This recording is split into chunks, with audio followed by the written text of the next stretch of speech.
Hello everyone. सो आज का जो टॉपिक है वो है, आज का पहला टॉपिक हम पढ़ने जा रहे हैं वो है रिलेटिव वेलोसिटी। सर्कुलर मोशन में रिलेटिव वेलोसिटी कैसे डिफाइन करते हैं हम? Relative velocity in circular motion. ठीक है, relative velocity in circular motion. तो आप सभी को ध्यान होगा जब हमने 1D मोशन पढ़ा था, 1D मोशन पढ़ा था यार, या मैं बोलूँ जब हमने लीनियर मोशन पढ़ा था, तो उसमें जो मैंने रिलेटिव वेलोसिटी डिफाइन किया था वो कुछ इस तरह से था। अगर मैं बोला था velocity of A with respect to B, तो मैं कह रहा था velocity of A minus velocity of B. ये लीनियर के केस में था। लेकिन अब ध्यान से समझना, जब भी एक सर्कुलर मोशन होगा, मतलब मान लो एक सर्कल है, तो और मान लो इस सर्कल का रेडियस है आर, तो इस इंस्टेंट पे जो वेलोसिटी होगा या इस इंस्टेंट पे जो वेलोसिटी होगा या इस इंस्टेंट पे जो वेलोसिटी होगा, उसका रिलेटिव वेलोसिटी कैसे निकलता है हम ये देखेंगे।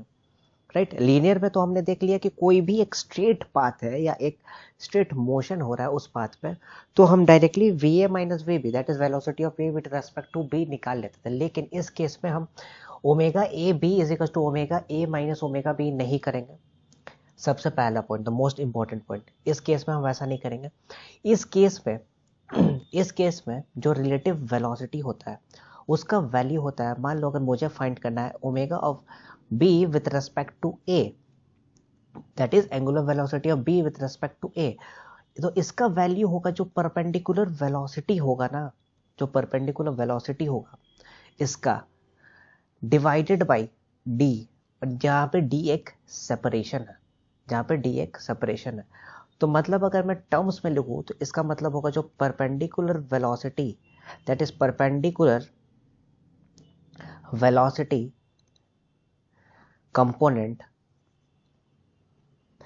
Divided by separation, divided by separation. और सेपरेशन किसके बीच में? बी ए का बात कर रहे हैं, तो separation between A and B, ये होगा separation between A and B. Clear है? एक नॉर्मल सा एग्जांपल से मैं बताता हूँ इस चीज को। मान लो यहाँ पे मेरे पास है एक पॉइंट ए और ये है एक पॉइंट बी। यहाँ पे इसका जो परपेंडिकुलर वेलोसिटी है, एक जो परपेंडिकुलर कंपोनेंट आएगा मेरे पास ऐसा आएगा, और एक पैरेलल कंपोनेंट आएगा जो मेरे पास ऐसा होगा, वी बी ए का पैरेलल कंपोनेंट।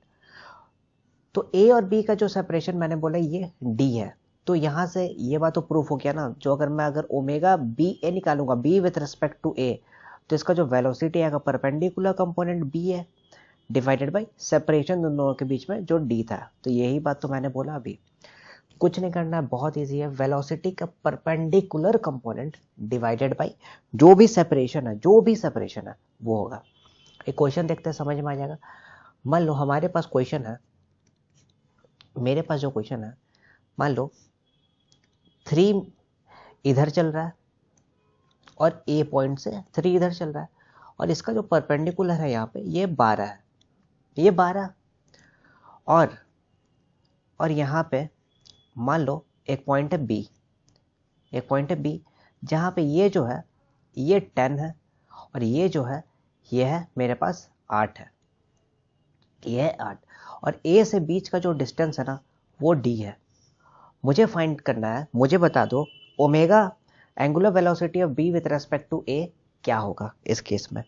तो angular velocity of B with respect to, मैंने अभी बताया परपेंडिकुलर कंपोनेंट। अब ध्यान देना, परपेंडिकुलर कंपोनेंट एक तो 12 है, एक तो 8 है, दोनों सेम डायरेक्शन में, मतलब 12 माइनस 8 वेक्टर है, 12 माइनस 8, और डिवाइडेड बाई जो मैंने बोला था सेपरेशन, सेपरेशन गिवन है डी, तो डी होगा 12 माइनस 8 इस 4 डिवाइडेड बाई डी। किस डायरेक्शन में? हमेशा याद रखो सर्कुलर मोशन में बात कर रहे हैं, तो या तो क्लॉकवाइज होगा या तो एंटी क्लॉकवाइज होगा। तो किस डायरेक्शन में? जिस डायरेक्शन में ज्यादा वेक्टर है, वेक्टर किस डायरेक्शन में जाता है? 12 वाला डायरेक्शन, मतलब ऐसे, that is in clockwise direction. Clear है? कोई दिक्कत नहीं। चलो एक और क्वेश्चन कर लेते हैं। मान लो मेरे पास जो अगला एग्जाम्पल है वो कुछ ऐसा है, वो कुछ ऐसा है। मान लो 12 है मेरे पास यहाँ पे ऐसा ऊपर, 12 ऊपर है, और मेरे पास है 8 नीचे की तरफ, 8 नीचे की तरफ है मेरे पास। क्लियर? 8 नीचे की तरफ। और मुझे जो दिया हुआ है इस पॉइंट से 10 इधर की तरफ दिया हुआ है, और इसी पॉइंट से मुझे बोला गया है कि 3 इधर की तरफ भी है। इसी पॉइंट से 3 इधर की तरफ भी है। तो अगर मैं वेक्टर वाली बात करूं, तो मेरे पास टोटल इस डायरेक्शन में कंपोनेंट कितना आएगा, इस डायरेक्शन में। तो अगर मैं इस डायरेक्शन में परपेंडिकुलर कंपोनेंट अगर मैं लेता हूं तो मेरे पास आएगा कितना, मेरे पास होगा 4, और इसी डायरेक्शन में है, दोनों इसी डायरेक्शन में है। तो मेरे पास यहां पे क्या होगा, 10 इधर और 3 इधर। और अभी भी सेपरेशन जो है, मैं बोल रहा हूं अभी भी सेपरेशन इन दोनों के बीच में ये यहां से यहां तक डी ही है, यहां से यहां तक डी है। तो इस डायरेक्शन में क्या होगा, दोनों सेम डायरेक्शन में, दोनों सेम डायरेक्शन में। तो मेरे पास क्या आएगा, 7, ये आ जाएगा, ये आएगा 7। तो मेरे पास जो ओमेगा ए डी आएगा वो क्या होगा, वो होगा 4/d। क्लियर है? कोई कंफ्यूजन? चलो आगे बढ़ते हैं। अब थोड़ा अलग टाइप के एग्जांपल्स देखते हैं। अगर मान लो मेरे पास जो एग्जांपल है वो कुछ ऐसा है, मेरे पास है ये पॉइंट ए है और ये पॉइंट है बी। ध्यान से समझना, ये पॉइंट ए है और ये पॉइंट है बी। क्लियर? ए से जो बी का जो डिस्टेंस है वो है डी, ए से बी का जो डिस्टेंस है वो है डी। और बी पे ये हॉरिजॉन्टल के साथ जो एंगल है वो है 30 degrees. This is 30 degree. Clear? तो अब ध्यान से समझना, ये 30 डिग्री है, ये 30 डिग्री है, तो मतलब यहाँ पे जो कंपोनेंट होगा, यहाँ पे जो कंपोनेंट होगा, और ये अलोंग द कंपोनेंट जो होगा, और ये कंपोनेंट, ये परपेंडिकुलर कंपोनेंट क्या होगा, ये मान लो ये कंपोनेंट क्या होगा, ये परपेंडिकुलर कंपोनेंट होगा, ये कंपोनेंट होगा v cos 30 अलोंग, और यहाँ पे क्या हो जाएगा v sin 30, v sin 30। सो अगर मैं परपेंडिकुलर कंपोनेंट का बात करूं तो अगर मैं निकालूं ओमेगा बी ए, इसका वैल्यू क्या हो जाएगा, v sin 30/d, v sin 30/d। कोई डाउट? कोई डाउट नहीं होना चाहिए इसमें। क्लियर है? आगे बढ़ता है। Next heading is centripetal acceleration. Centripetal acceleration, centripetal acceleration एक इंपॉर्टेंट हेडिंग है क्योंकि इससे रिलेटेड बहुत सारे क्वेश्चंस आते हैं एग्जाम में। So it's an important heading, centripetal acceleration. अब ध्यान से समझना, एक सर्कल है, एक सर्कल है। क्लियर है? इस सर्कल पे जो भी एक्सेलरेशन इसका सेंटर के अबाउट लगेगा ना, जो भी एक्सेलरेशन इसके सेंटर के अबाउट लगेगा, जो भी एक्सेलरेशन इसके सेंटर के अबाउट लगेगा, तो सेंटर के अबाउट लग रहा है, तो ये अगर रेडियस r है तो सेंट्रल के अबाउट ये जो लगेगा ये होगा रेडियल एक्सेलरेशन, ये होगा रेडियल एक्सेलरेशन,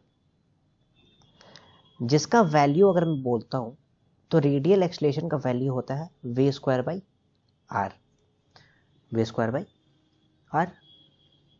और यही रेडियल एक्सेलरेशन सेंटर के अबाउट लग रहा है तो ये होता है centripetal acceleration, centripetal acceleration. Clear है? अब देखो, बहुत लोग सोचोगे ये v²/r कैसे आया।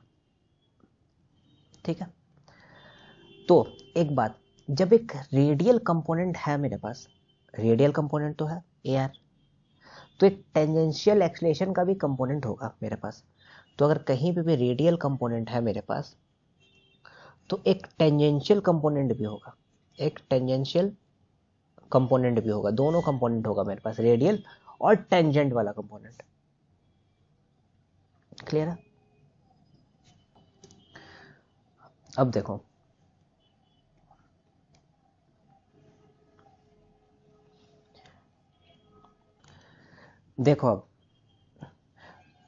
ये आया कहां से, मैं ये दिखा देता हूं। इसका थोड़ा सा डेरिवेशन देख लेते हैं। तो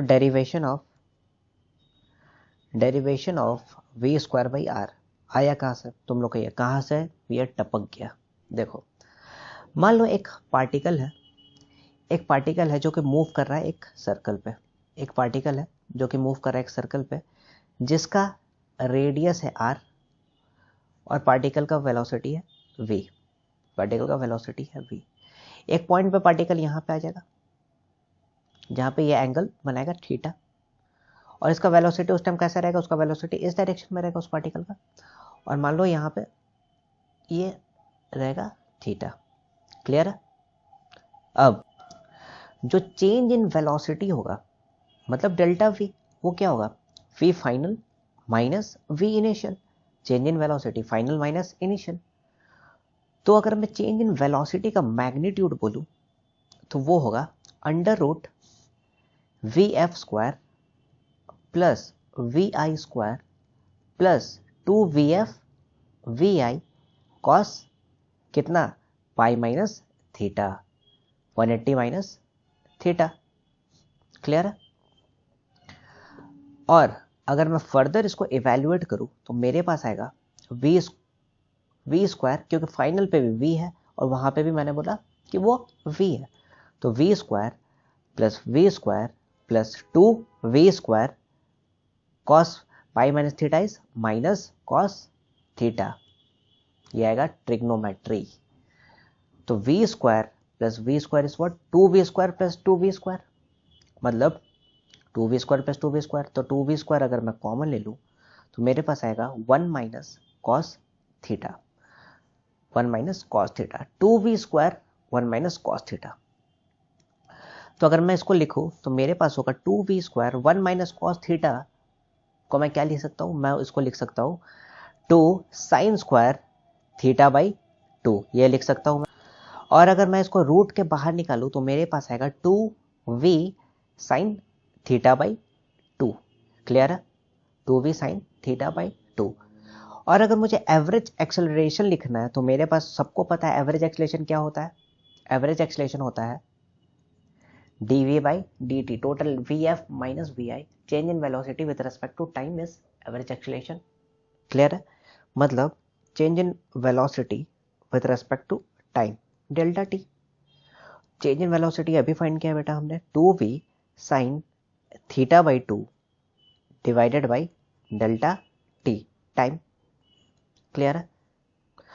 अब ध्यान से समझना, एक पर्टिकुलर इंस्टेंट पे जाके वो रुक जाएगा। तो अगर मैं लिमिट को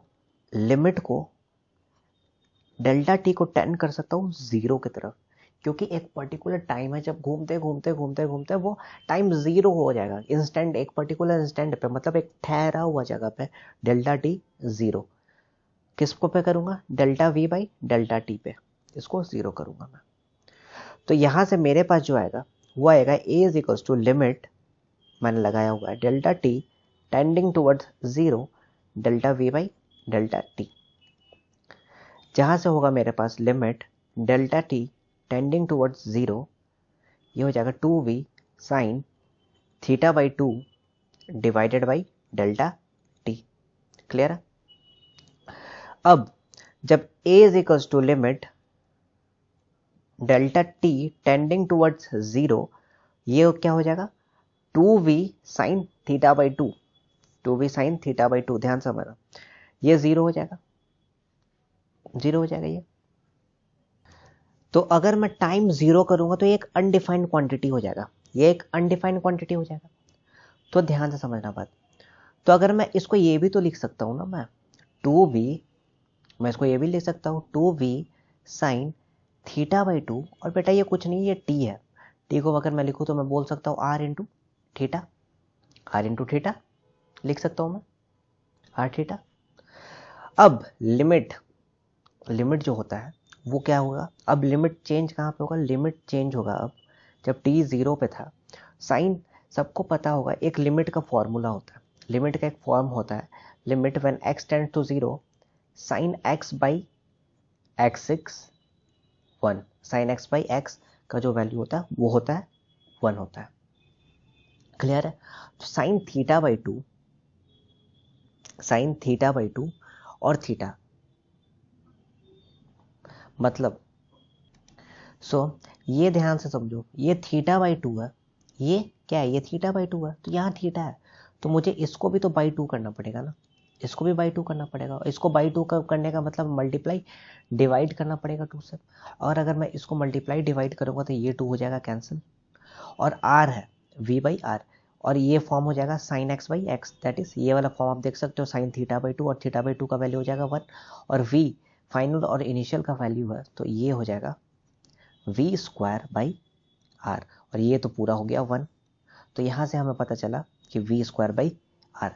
ये डेरिवेशन है, ज़रूरी नहीं है, आपका जो काम का चीज़ है वो ये है कि हमें पता रहना चाहिए जो सेंट्रीपेटल एक्सेलरेशन होता है टुवर्ड्स सेंटर एक्ट करता है, मतलब एक रेडियल एक्सेलरेशन, और रेडियल है तो एक टेंजेंशियल कंपोनेंट भी होगा, और जो रेडियल एक्सेलरेशन है उसका वैल्यू है v स्क्वायर बाई आर।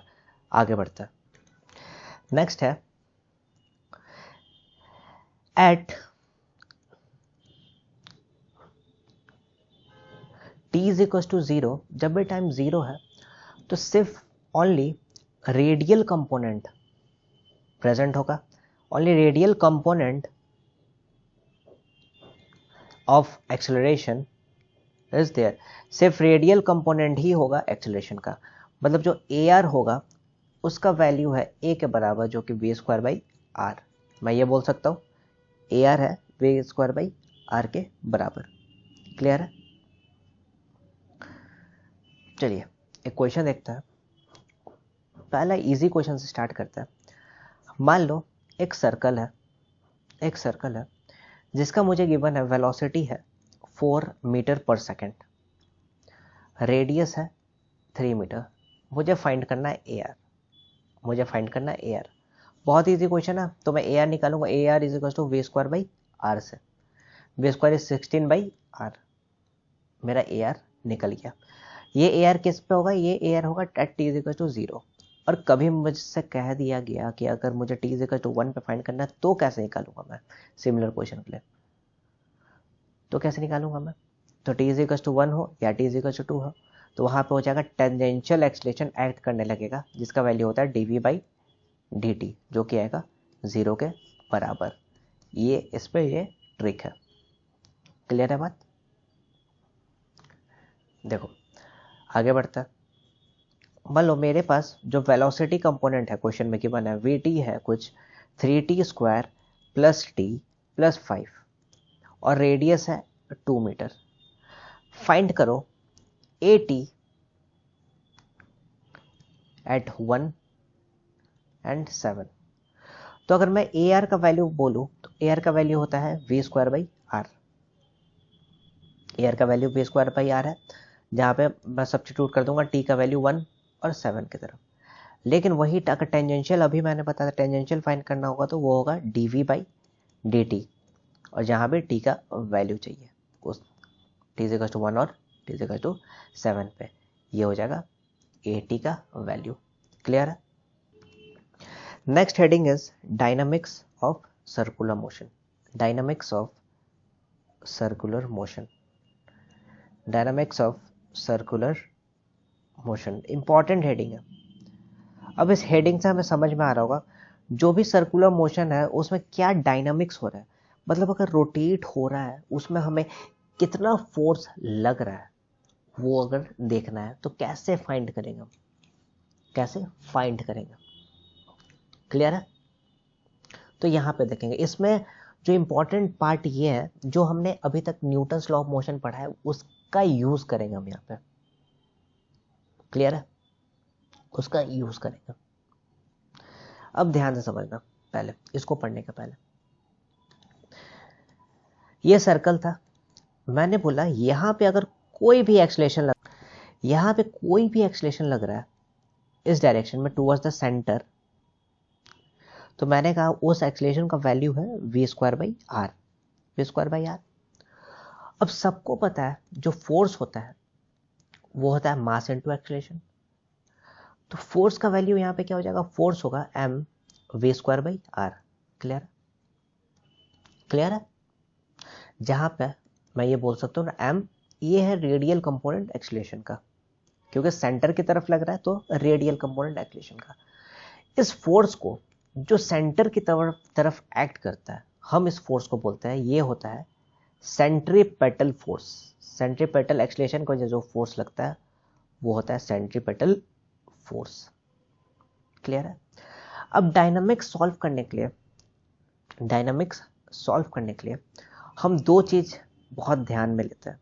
एक होता है समेशन एफ आर, मतलब जितना भी जो रेडियल कंपोनेंट में फोर्स है, जितना भी रेडियल कंपोनेंट में फोर्स है, मतलब एम ए आर, मतलब M V square by R ये। और जितना भी टेंजेंशियल कंपोनेंट में फोर्स है, मतलब एफ टी, मतलब एम ए टी, मतलब M D V by D T. इसके वजह से हम सर्कुलर मोशन का डायनामिक्स इजीली सॉल्व कर सकते हैं। एक छोटा सा एग्जांपल देखते हैं, समझ में आ जाएगा। एक सर्कल है, सर्कल है, जहां पे मैंने बोला एक ब्लॉक रखा हुआ है, मास m, सर्कल का रेडियस है r, इसका वेलोसिटी इस पॉइंट पे v है। ठीक है, मुझे फाइंड करना है, find tension in the string, find tension in string. कैसे फाइंड करूंगा मैं, फाइंड टेंशन इन स्ट्रिंग। सबसे पहला बात जो मैंने एनएलएम में पढ़ाया था, एक फ्री बॉडी डायग्राम बहुत इंपॉर्टेंट है, ध्यान समझना। ये रेडियस ऐसे जुड़ा हुआ है, ये इधर है, वेलोसिटी उधर की तरफ जा रहा है, दिमाग में कैप्चर करो इस चीज को। वेलोसिटी उधर की तरफ जा रहा है, मतलब ब्लॉक खींच रहा होगा, तो टेंशन कितना लगेगा, away from the block, T इधर लग जाएगा। और इधर की तरफ ही लगेगा, कौन सा फोर्स लगेगा बेटा, मैंने अभी बताया था सेंट्रीपेटल फोर्स इधर की तरफ लगेगा।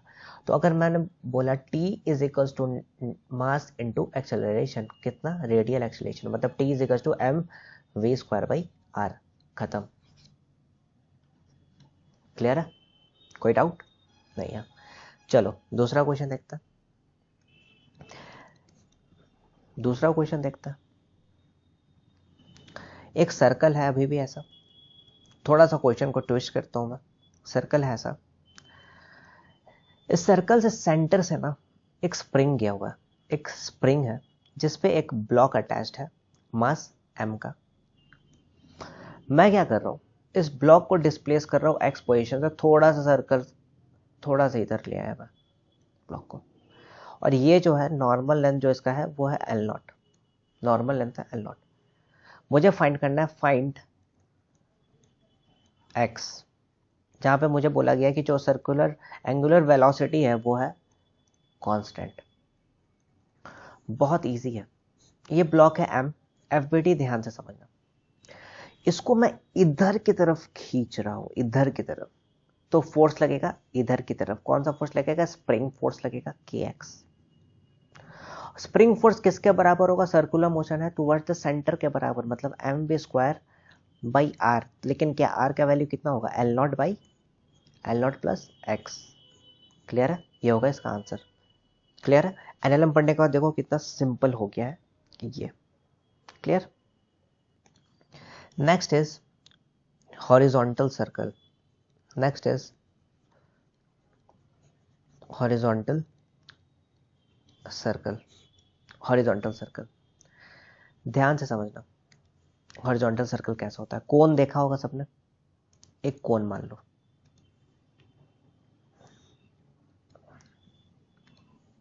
ये एक कोन है,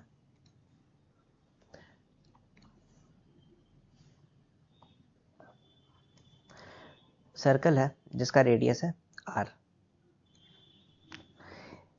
ये है लेंथ एल, ये जो है ये पूरा एंगल है थीटा, पूरा एंगल थीटा है।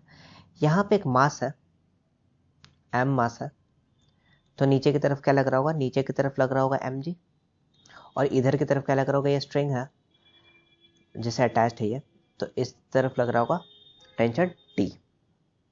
और मैं बोल रहा हूँ ये इस डायरेक्शन में सर्कुलर मोशन कर रहा है विद एंगुलर वेलोसिटी ओमेगा। जब यहाँ पे टी लग रहा है, ये थीटा है, तो ये क्या हो जाएगा, ये हो जाएगा टी साइन थीटा, तो ये क्या हो जाएगा, ये हो जाएगा टी कॉस थीटा। अब बहुत सिंपल सा बात है, अगर मैं फोर्स को बैलेंस करूं तो मैं यहां से देख सकता हूं मेरे पास होगा टी कॉस थीटा का बराबर mg, और अगर मैं बोलूं टी साइन थीटा के बारे में, तो सेंटर की तरफ लग रहा है, मतलब m v square by R, m v square by R. So T sine theta का वैल्यू क्या हो जाएगा, m रेडियल मतलब v स्क्वायर बाई आर। अब सबको पता है v is equal to R omega होता है, क्योंकि ओमेगा तो गिवन है, तो मैं इसको क्या लिख सकता हूं, मैं इसको लिख सकता हूं ना T sine theta is equal to m v is equal to R omega, मतलब R square omega square by R. एक आर से एक आर हो गया कैंसिल, मतलब मेरे पास आ गया m ओमेगा स्क्वायर आर, ये है। अब अगर इन दोनों इक्वेशन को, ये 1 है ये 2 है, इनको मैं divide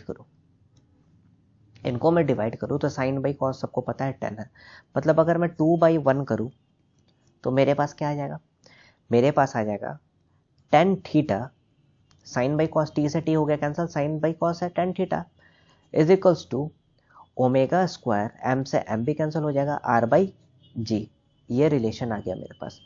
tan theta is equals to omega square R by G, ये रिलेशन किसके लिए, ये रिलेशन है हॉरिजॉन्टल सर्कल के लिए। क्लियर है। अब दूसरा बात ध्यान देना, दूसरा चीज ध्यान दो। अब एक चीज बहुत ध्यान से समझना, ये L है, ये L है, तो इसका कंपोनेंट क्या होगा, एक कंपोनेंट इधर हो जाएगा L cos थीटा, और एक कंपोनेंट इधर की तरफ हो जाएगा क्या, एक कंपोनेंट हो जाएगा L sin थीटा। अब ध्यान से समझना, tan थीटा का मतलब क्या होता है, tan थीटा का मतलब sin theta by cos theta is equals to omega square, R कौन सा वाला, आर होगा L sin थीटा वाला बाई जी। क्लियर है। तो साइन थीटा से साइन थीटा हो गया कैंसिल, तो मेरे पास जो ओमेगा का वैल्यू आएगा वो क्या आएगा, ओमेगा का जो वैल्यू आएगा मेरे पास यहां से वो होगा omega square is equals to G by L cos theta. Clear है। एक हॉरिजॉन्टल सर्कल के लिए ओमेगा स्क्वायर का वैल्यू जो आएगा मेरे पास आएगा जी बाई एल कॉस थीटा, मतलब जितना ज्यादा ओमेगा, जितना ज्यादा एंगुलर वेलोसिटी, उतना ज्यादा मेरे पास होगा थीटा, जितना ज्यादा एंगुलर वेलोसिटी उतना ज्यादा मेरे पास होगा थीटा। यहां से ये सिग्निफिकेंस है। क्लियर है, कोई डाउट। मतलब हॉरिजॉन्टल सर्कल में देख लिया, एक तो होगा tan theta is equal to omega square R by G, और एक हो जाएगा ओमेगा स्क्वायर एंगुलर वेलोसिटी का square is equal to G by L cos theta. Clear, आगे बढ़ता है। देखो एक बहुत इंटरेस्टिंग एग्जांपल करता है। एक वेल है, राइट, एक वेल है जहां पे सबने देखा होगा मेला में एक शो होता है मौत का कुआं नाम से, चलो मैं उसको एग्जांपल लेकर समझा रहा हूं, मौत का कुआं है। एक बाइक है, ये जो है ये रेडियस है आर इस सर्कल का, मतलब इस वेल का। ये बाइक वेलोसिटी v0 से चल रहा है, वेलोसिटी v0 से चल रहा है। क्लियर है। ये ऐसा है, बिल्कुल समझना, ये इस प्लेन पे है बिल्कुल, ठीक है। अज्यूम कर लो दिमाग में जैसा होता है, वेल में एक बाइक इसका इस पे चल रहा है। मुझे फाइंड करना है मिनिमम स्पीड, मुझे फाइंड करना है minimum speed of the bike so that it will not slip, it will not slip। क्या होगा मिनिमम स्पीड, और जो गिवन है मेरे पास, गिवन है कोफिशिएंट ऑफ फ्रिक्शन है म्यू, ये गिवन है मेरे पास, कोफिशिएंट ऑफ फ्रिक्शन गिवन है म्यू। अब ध्यान से समझो, बहुत इजी बात है। देखो पहला बात, ये बाइक है, नॉर्मल इसका देख ध्यान समझना, वेल है, वेल के हिसाब से नॉर्मल क्या होगा, वेल के हिसाब से नॉर्मल तो यहां पे लगेगा इसका एन। क्लियर है। ये वेल है, वेल एक समझो वेल है, बाइक है तो नॉर्मल इस तरफ लगेगा, इसके वजह से जो फोर्स एक्सर्ट होगा। क्लियर है। ये इधर लगेगा। मतलब अगर मैं फ्रिक्शन का बात करूं तो उसका वैल्यू होता है म्यू इंटू एन, और जब जो एन है वो टूवर्ड्स द सेंटर है, वो टूवर्ड्स द सेंटर है, that is towards the centre. मतलब एन का जो वैल्यू होगा वो क्या होगा, M V naught square by R, ये होगा N. N is what, M V naught square by R. मतलब इसका जो वैल्यू होगा वो होगा mu into M V naught square by R, ये वैल्यू होगा। क्लियर है। और ये जो फोर्स है किसको बैलेंस करेगा, यहाँ पे लग रहा होगा, नीचे की तरफ लग रहा होगा एम जी, और जब ये चलेगा तो इधर की तरफ इसको रेजिस्ट करेगा फ्रिक्शन फोर्स एफ, मतलब F is equal to M G. एक तो ये बात पक्का है। तो अगर मैं इसको देखूँ तो मेरे पास आ जाएगा M G is equal to mu M V naught square by R. तो एम से एम हो गया कैंसिल, और अगर मैं वी नॉट का वैल्यू फाइंड करूँ जिसकी वजह से नो स्लिप का कंडीशन आ जाए तो वो हो जाएगा under root G R by mu. ये जो वेलोसिटी होगा ना, ये जो वेलोसिटी होगा ये एक मिनिमम वेलोसिटी होगा जिसके वजह से वो स्लिप ना करे, under root G R by mu. Clear है। बहुत इंपॉर्टेंट एग्जाम्पल है, ध्यान से इस एग्जाम्पल को समझ लेना, बहुत इंपॉर्टेंट है ये। एक क्वेश्चन करते हैं, इंपॉर्टेंट क्वेश्चन करते हैं। एक मान लो एक सर्कल है, एक सर्कल है मान लो ऐसा, जिस पे मैंने बोला एक ये सेंटर है, यहां से एक मास है m1 जो कि r डिस्टेंस पे है, और एक मास है m2 जो कि यहां से इस पॉइंट से यहां पे इसका डिस्टेंस है r2। और ये जो है ना, ये पूरा सर्कुलर मोशन ओबे कर रहा है ओमेगा नॉट से, पूरा सर्कल। मतलब ये ओमेगा नॉट से है तो ये भी क्या होगा, ओमेगा नॉट से ही जाएगा। और ये पूरा सर्कुलर मोशन कर रहा है, मैंने सर्कल पहले इसलिए बना दिया क्योंकि ये सर्कुलर मोशन कर रहा है, ऐसे घूम रहा है। एक हाथ से देखो अज्यूम करके तो समझ में आ जाएगा, ये घूम रहा है, ये भी घूम रहा है, ऐसे तो सर्कल बनाएंगे। मुझे फाइंड करना है, find tension in the two string. मुझे फाइंड करना है, find tension in the two string. तो ध्यान से समझना, ध्यान से समझना। ये सॉरी, ये R1 कर लो, ये R1 कर लो, इजी हो जाएगा। तो ध्यान से समझना, मैंने बोला था दो कंपोनेंट होगा, एक एफ आर के लिए, एक एफ आर के लिए, जिसका वैल्यू होगा is equal to M A radial वाला, और मैंने उसको तुमको बताया था एम ओमेगा स्क्वायर आर आता है वो, और इसको अगर मैं लिखूं तो M V square by R था, ये बात है। और एक टेंजेंशियल कंपोनेंट था एफ टी, जिसका मैंने बोला था एम ए टी आता है, जिसका मतलब होता है M D V by D T, और v is equal to R alpha, मतलब m इंटू आर अल्फा, इसका मतलब। क्लियर। अब अगर मैं एफ बी डी बनाऊं m2 का फ्री बॉडी डायग्राम, तो m2 देखो, m2 इधर घूम रहा है, मतलब सेंटर की तरफ लगेगा इसका ओमेगा नॉट स्क्वायर आर, और टेंशन कहाँ लगता है, अवे फ्रॉम द ऑब्जेक्ट, मतलब t इधर। तो अगर मैं इसको बोलूं, ये m2 के लिए जो है मैं बोलूं ये t2 है, तो मैं बोल दूंगा ना t2 is equal to m2 omega naught square r2। क्यों, क्योंकि ये पूरा तो r2 है ना, सेंटर से r2। क्लियर है। और अगर मैं m1 के लिए बोलूं, तो एक तो अवे t, एक तो ब्लॉक 2 के वजह से t2 यहां पे लगेगा उस स्ट्रिंग पे, और एक लगेगा t1 इस स्ट्रिंग पे, और इधर क्या लगेगा m1 पे, m1 का बात कर रहा हूं मैं, लगेगा r1, क्योंकि m1 का बात कर रहा हूं मैं, m1 तो लगेगा r1। क्लियर है, r1 लगेगा। तो अगर मैं लिखूं तो ये क्या हो जाएगा, t1 जिस डायरेक्शन में मोशन होता है उस डायरेक्शन को कंसीडर करता है, तो t1 minus t2 is equal to m omega naught square r1, ये होगा। तो अगर मैं लिखूँ तो यहाँ से मेरे पास वैल्यू आ जाएगा T1 is equal to T2 plus M1 है ये M1 omega naught square R1, और T2 का वैल्यू मेरे पास ऑलरेडी है M2। मैं सब्सटीट्यूट कर दूंगा T2 is equal to T1 is equal to T2 का वैल्यू मेरे पास है M2 omega naught square R2, मतलब M2 omega naught square R2 plus M1 omega naught square R1। तो ये आ जाएगा टेंशन मेरे पास दोनों स्ट्रिंग का। क्लियर है? कोई डाउट? बहुत इजी था। अलग अलग क्या करना था हमें, अलग अलग फ्री बॉडी डायग्राम्स कंसिडर करना था and we easily got our answers. I hope it's clear. Okay, let's move. Next heading is radius of curvature. अगला हेडिंग है रेडियस ऑफ कर्वेचर।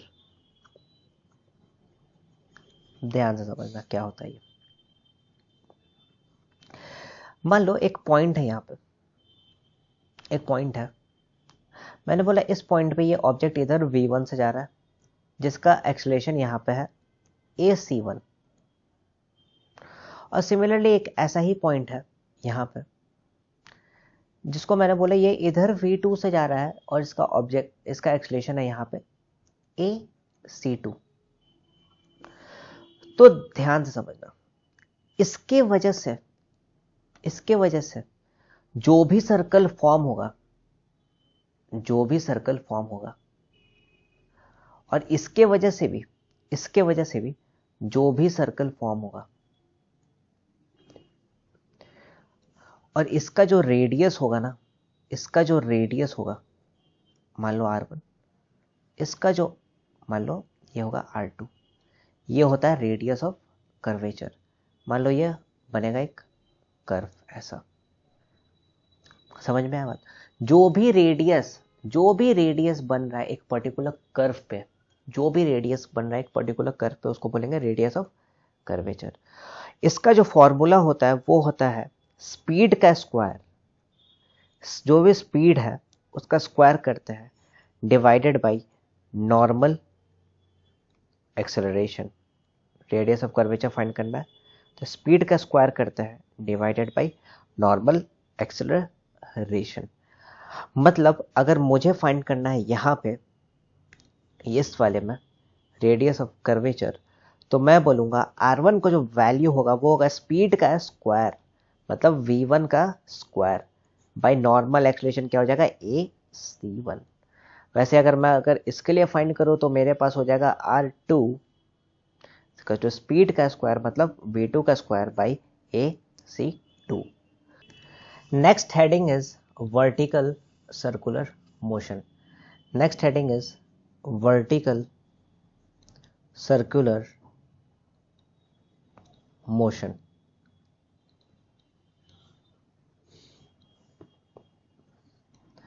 ध्यान से समझना, ये एक सर्कल है, ये इस पे कुछ स्पीड्स याद करने होंगे आपको, किस पॉइंट पे कितना स्पीड होगा। मान लो ये पॉइंट है O और यहां से ये पॉइंट है C, ये पॉइंट है D, ये पॉइंट है E, ये पॉइंट है A। क्लियर है? और यहां से एक ऑब्जेक्ट है जिसको v वेलोसिटी से घुमाया गया है, तो ये सर्कल फॉर्म कर रहा है। अज्यूम करो ये सर्कल फॉर्म कर रहा है। ऑब्वियस सा बात है, ये कुछ टेंशन दे रहा होगा यहाँ पे T, और जब ये घुमाया गया तो नीचे की तरफ होगा mg, जो कि कोई ना कोई एंगल सबटेंड कर रहा होगा थीटा कर रहा होगा। तो ये जो कंपोनेंट हो जाएगा mg cos थीटा, और अवे फ्रॉम द ये हो जाएगा mg sin थीटा। क्लियर है? ये हो जाएगा mg sin थीटा। अब बिना टाइम वेस्ट करे हम मेन पॉइंट पे आते हैं।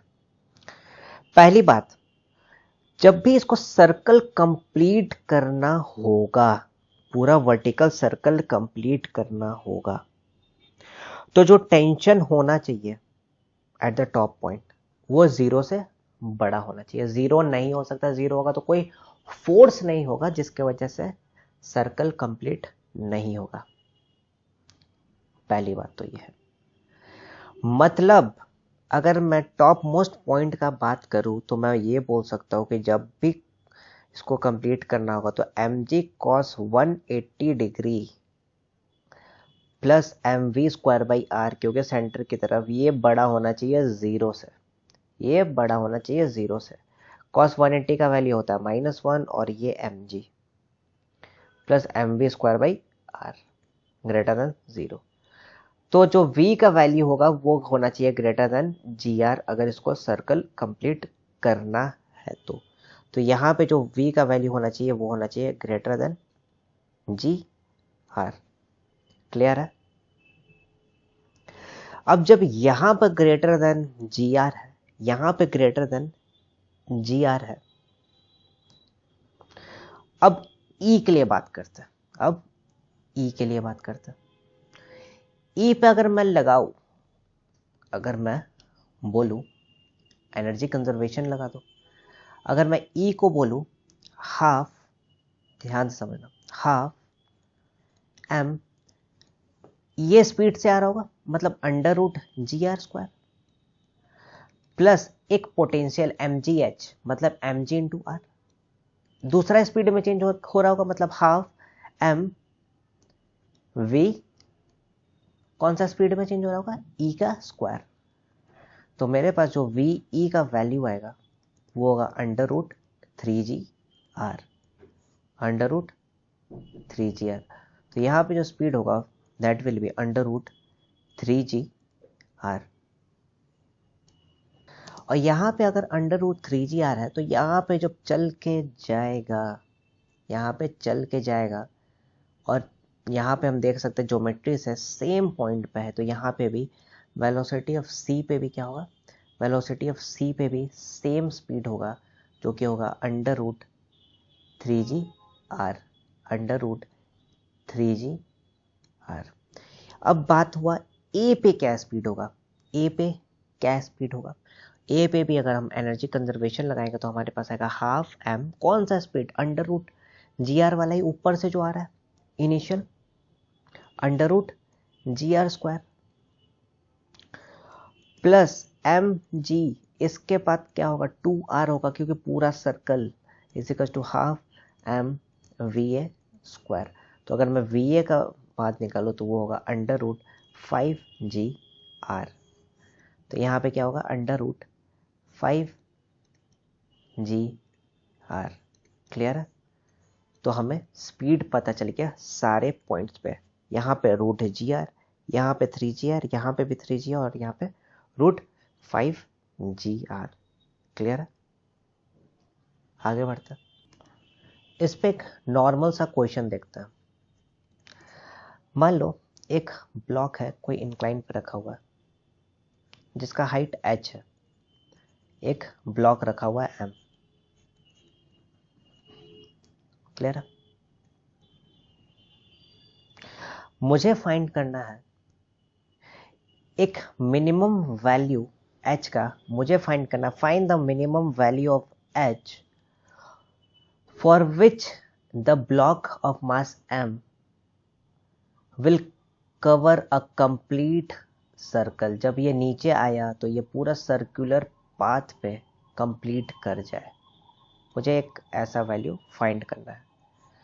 अभी मैंने कुछ देर पहले बताया कि जब भी कंप्लीट करना हो पूरा सर्कल का तो नीचे पे जो वेलोसिटी होना चाहिए वो होना चाहिए कितना? 5gr। तो अगर मैं यहाँ से, तो कोई यहाँ से ब्लॉक गिरेगा तो एक पोटेंशियल एनर्जी होगा मतलब mgh, जो कि कन्वर्ट होगा काइनेटिक एनर्जी मतलब हाफ m √v² मतलब 5gr में कन्वर्ट हो जाएगा। r एक रेडियस है। क्लियर है? फाइनल माइनस इनिशियल, एक तो 0 हो जाएगा वेलोसिटी, तो ये आएगा। तो मेरे पास हाइट का वैल्यू क्या आ जाएगा? Height is equal to 5/2 R. Clear है? बहुत इजी, कोई प्रॉब्लम नहीं है इसमें। ठीक है, next heading is banking of roads. Banking of roads, it's an important heading, banking of roads. ध्यान समझना, मान लो एक कार है, एक कार है, ये रोड है जो कि ऐसा बैंक है, एक सर्कल है जो कि बैंक है। ठीक है, अब मुझे पता है ये जो है ये है रेडियस आर। कार को लेना है टर्न, कार को लेना है टर्न, और मैं बोलूँगा इस तरफ एक्ट कर रहा होगा एक फोर्स जिसका वैल्यू होगा एम ओमेगा स्क्वायर आर। सबको पता है, अभी तक हमने पढ़ लिया।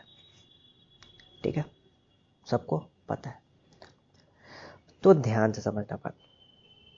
कार को लेना है टर्न, तो जो मैक्सिमम फ्रिक्शन लगेगा वो होगा, जो रेजिस्ट करेगा वो होगा mu M G, mu M G. और इस फ्रिक्शन को बैलेंस करने के लिए एक सूडो फोर्स लगेगा, मतलब एक फॉल्स फोर्स लगेगा, जिसको हम बोलते हैं सेंट्रीफ्यूगल फोर्स, जिसको हम बोलते हैं सेंट्रीफ्यूगल फोर्स। और सूडो फोर्स को क्यों लगा? क्योंकि उसको बैलेंस करने के लिए, ताकि कार जब डायरेक्ट इस पर टर्न हो तो कार पलट ना जाए, कार बहुत सेफ टर्न ले। तो मतलब कि अगर ये जो सूडो फोर्स, ये सूडो फोर्स अगर कम है या बराबर है जो फ्रिक्शन फोर्स है, तो कार एक सेफ टर्न ले लेगा। मतलब ये जो फ्रिक्शन फोर्स है, ये जो सूडो फोर्स है जिसका वैल्यू मैं बोल रहा हूँ F M V square by R है नॉर्मल, मतलब वही ओमेगा स्क्वायर आर वाला, लेस देन इक्वल टू है म्यू एम जी। मतलब एक सेफ टर्न के लिए मेरे पास जो वेलोसिटी होना चाहिए जिसके वजह से कार पलटी ना खाए, तो वो होगा v is less than equal to mu R G. It means if we have v less than equal to under root mu R G, it means the car will have a safe turn. लेकिन वहीं पे if the value of v is greater than mu R G, then I will say the car will slip outwards. The car will slip outwards. Similarly, अगर मुझे find करना है angle of banking, कितने angle पे bank करना एक safe है, angle of banking find करना, तो इसको समझते हैं एंगल ऑफ बैंकिंग। अभी तक तो पता चल गया कि अगर वेलोसिटी म्यू आर जी है या उससे बराबर है तो सेफ टर्न होगा, और उससे ज़्यादा है तो टर्न रिस्की हो सकता है। तो मान लो एक सर्कल है ऐसा, मैंने बोला ये एक इंक्लाइंड है ऐसा जो कि थीटा पे है, और यहाँ पे एक ब्लॉक है, एक ब्लॉक है, और ये जो ब्लॉक है इसका डिस्टेंस है आर। यहाँ से मुझे फाइंड करना है कितना होना चाहिए ये थीटा का वैल्यू। तो सिंपल सा बात है, ये जो ब्लॉक है यहाँ से स्ट्रेट होगा एन, नॉर्मल होगा कॉस थीटा अलोंग वाला, क्योंकि ये इधर की तरफ लग रहा होगा एन, और थीटा के डायरेक्शन में ये है, तो यहाँ पे हो जाएगा एन साइन थीटा। पहला मैं बोलूँगा जो एन कॉस थीटा है उसका वैल्यू होगा एम जी के बराबर। दूसरा मैं बोलूँगा जो एन साइन थीटा है वो सेंटर की तरफ है, मतलब M V square by R के बराबर है। अगर मैं इन दोनों को डिवाइड करूँ, साइन बाई कॉस होता है टेन, तो मेरे पास आ जाएगा V square by R G. तो जो v का वैल्यू है वो हो जाएगा under root R G tan theta. तो थीटा का वैल्यू यहाँ से मैं फाइंड कर लूँगा किसके लिए, एंगल ऑफ बैंकिंग के लिए, जहाँ पे थीटा क्या है, theta is angle of banking. I hope it's clear. It means कि अगर मेरा वेलोसिटी इसके बराबर है, मतलब आर जी टेन थीटा के बराबर है, आर जी टेन थीटा के बराबर है, तो एक सेफ होगा, तो सेफ मैं बोल सकता हूँ इसको। लेकिन वहीं पर अगर मैं बोलूँ मेरा वेलोसिटी इससे बड़ा है, आर जी टेन थीटा से बड़ा है, तो मैं बोलूँगा जो कार है दैट विल स्लिप। कहाँ पे स्लिप करेगा, यहाँ पे अपवर्ड स्लिप कर जाएगा कार विल स्लिप अपवर्ड्स, क्योंकि इंक्लाइन है। और वही अगर मैं बोलूँ अगर आर जी टेन थीटा से छोटा है तो कार कहाँ स्लिप करेगा, car will slip downwards, car will slip downwards. Clear है यहाँ तक बात? आगे बढ़ते हैं। अब सर्कुलर मोशन का एक लास्ट टॉपिक है। मान लो अगर फ्रिक्शन भी है, बैंकिंग भी है, रोड मुड़ा भी हुआ है और मैं फ्रिक्शन भी लगा रहा हूं, तो एक केस है जहां पे जो वेलोसिटी है वो अपने मैक्सिमम लिमिट तक पहुंच चुका है, तो क्या होगा? इसका मतलब है दैट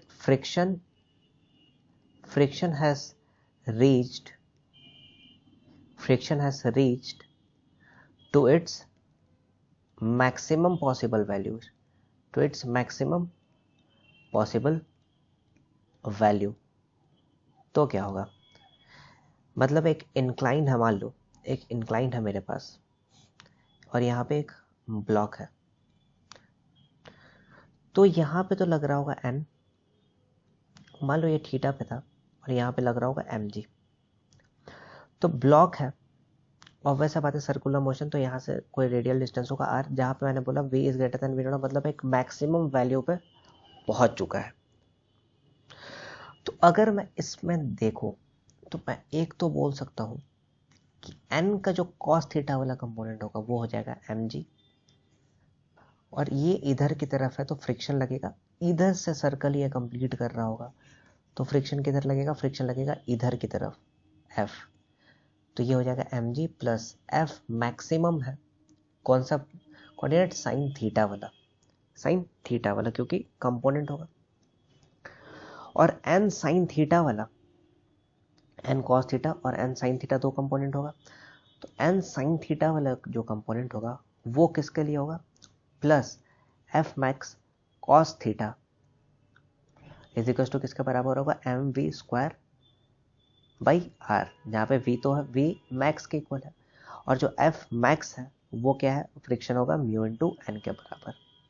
अगर मैं इसको सॉल्व करूँ तो मेरे पास जो v मैक्स का वैल्यू आएगा वो आएगा under root R G tan theta plus mu divided by 1 minus mu tan theta. Clear है? ये रिजल्ट आपको याद रखना ज़रूरी है। और अगर सिमिलर केस में मैंने बोला कि जो वो है, जो वेलोसिटी है वो मिनिमम है, अभी मैक्सिमम लेवल पे नहीं पहुंचा, इफ सिमिलर केस में मैंने बोला v is equal to v min, मतलब मैक्सिमम लेवल पे नहीं पहुंचा, तो मैं अभी वापस इक्वेशन लगाऊंगा तो मेरे पास हो जाएगा एक n cos थीटा। अब n cos थीटा कौन सा वैल्यू हो जाएगा? प्लस f साइन थीटा, अभी पहुंचा नहीं है, plus f sine theta is equal to M G, क्योंकि अभी तो पहुंचा नहीं है। क्यों? समझ में आया बात? ध्यान समझो, एक डायग्राम से समझाता हूँ। ये इंक्लाइन है, ये ब्लॉक है, राइट? अभी पहुंचा नहीं है, मिनिमम वेलोसिटी, तो ब्लॉक कुछ ऐसा ओबे करेगा जहां पे वेलोसिटी बहुत कम है, तो जरूरी नहीं कि सर्कल पूरा, मतलब ये नीचे भी तो आ सकता है, तो फ्रिक्शन किधर लगेगा? फ्रिक्शन लगेगा इधर की तरफ है। समझ में आया?